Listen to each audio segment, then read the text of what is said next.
नमस्कार, सुस्वागतम। जी आज हम भी हैं आप लोगों के साथ। मालয়েशिया के ट्रांसपोर्ट मिनिस्टर ने रविवार को बताया कि मालয়েशियाई सरकार नए सिरे से फ्लाइट MH370 की खोज करने पर विचार कर रहा है।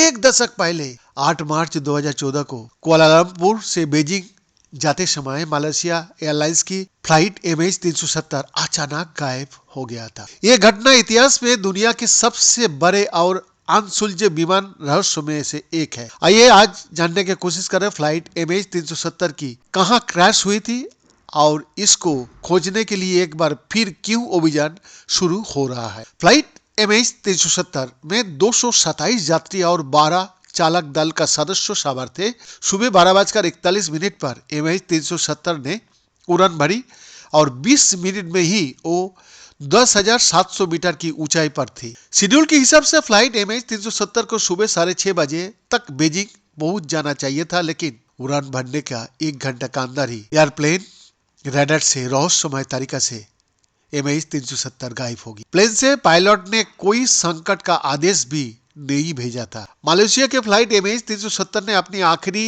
ACARS ट्रांसमिशन सुबह 1:07 में भेजा था। ACARS का मतलब है aircraft communication addressing and reporting system. ऐसा सिस्टम है जिसके जरिए विमान में लगे कंप्यूटर जमीन पर मौजूद कंप्यूटरों से संपर्क कर सकता है।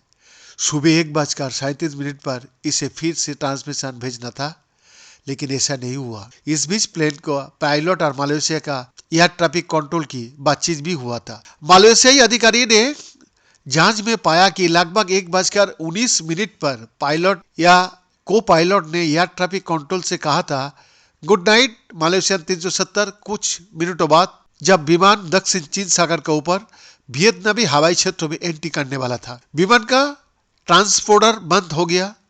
विमान का ट्रांसपोंडर ग्राउंड रडार के साथ संपर्क करता रहा।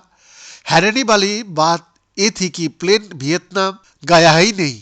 वियतनाम का ट्रैफिक कंट्रोल ने सुबह 1:21 पर इस बात की पुष्टि। जैसे ही फ्लाइट में गड़बड़ी का पता चला, मालয়েशिया की सेना और नागरिक रडार से विमान को ट्रैक किया जाने लगा। इसमें पता चला कि विमान घूमकर दक्षिण पश्चिम में मलय प्रायद्वीप की तरफ और फिर उत्तर पश्चिम में मलाक्का स्ट्रेट का ऊपर उड़ गया। थाईलैंड का सेना रडार ने भी पुष्टि की कि विमान अंडमान सागर के ऊपर पश्चिम और फिर उत्तर की ओर मुड़ गया। जब रडार में प्लेन दिखना बंद हो गया, तब हिंद महासागर के ऊपर स्थित एक सैटेलाइट का सिग्नलों के मदद से फ्लाइट को आगे ट्रैक किया गया।